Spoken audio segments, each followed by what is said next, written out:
Nayori.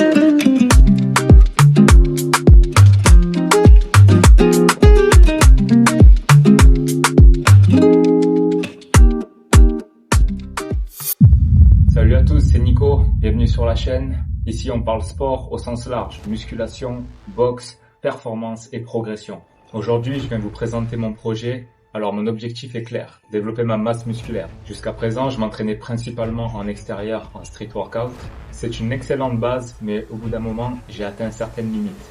Revenir à la salle est donc une étape logique pour progresser. À travers cette évolution, je vais vous montrer le processus réel, sans raccourcis et sans promesses magiques. En parallèle, je vais continuer la boxe. Ce n'est pas simple, mais c'est ce qui rend exactement le parcours intéressant. À travers ces vidéos, mon objectif est de vous inspirer, de vous motiver et de vous guider. Que vous souhaitez prendre du muscle, perdre du poids, améliorer votre condition physique ou performer dans un sport comme la boxe, si vous avez un objectif, une question ou simplement besoin d'un coup de boost, laissez un commentaire. Je suis là pour ça, vous n'êtes pas seul, on avance ensemble. Allez, on va pouvoir commencer, je vous retrouve avec une séance de musculation, c'est parti.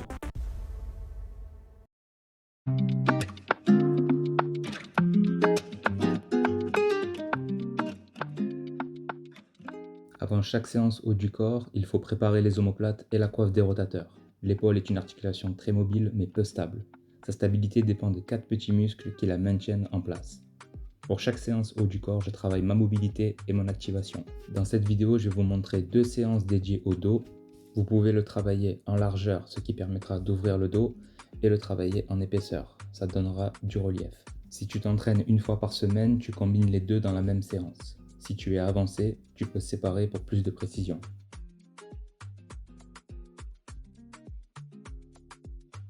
Je commence toujours mes séances par des tractions.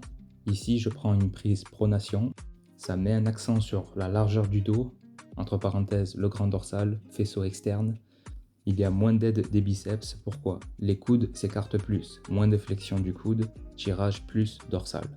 Dans une autre vidéo, je vous montrerai les différentes prises possibles pour faire des tractions, car si vous changez de prise, l'angle change aussi.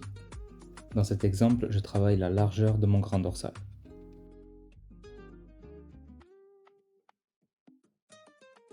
Pour le deuxième exercice, j'utilise une machine convergente.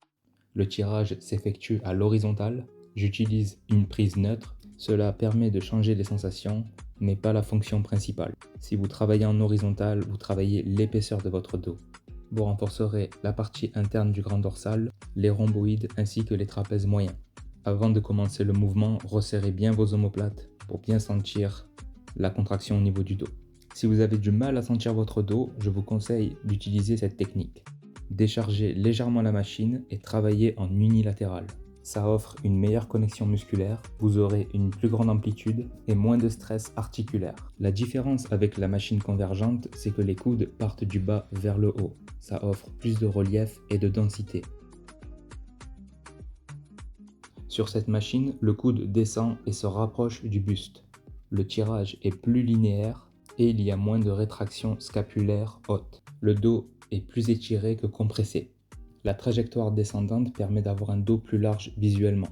Pour une tension mécanique continue et une augmentation du temps sous tension, je vous conseille de travailler en isométrie statique. D'un côté, je travaille d'un bras, j'effectue 2 répétitions pendant que l'autre reste en tension constante. Un bras travaille, l'autre empêche le dos de se reposer.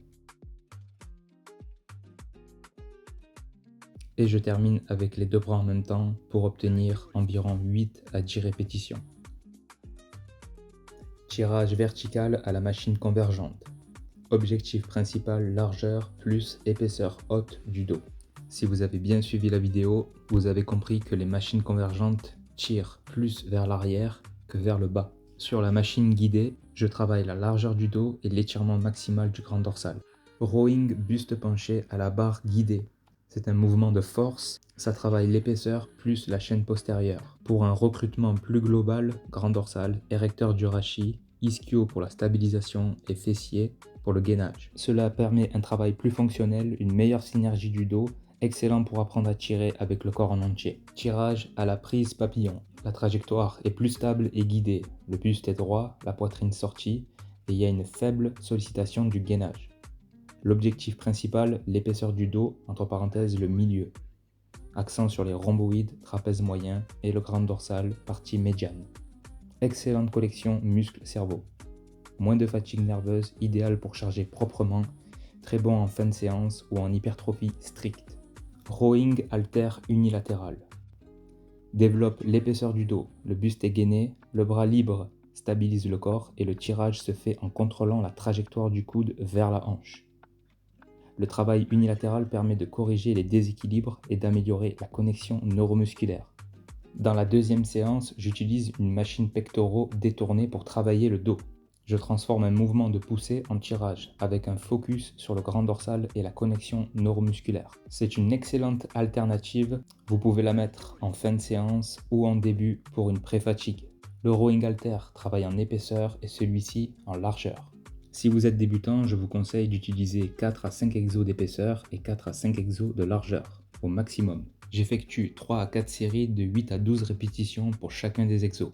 Si cette vidéo vous a plu, n'hésitez pas à laisser un commentaire, à liker et à partager.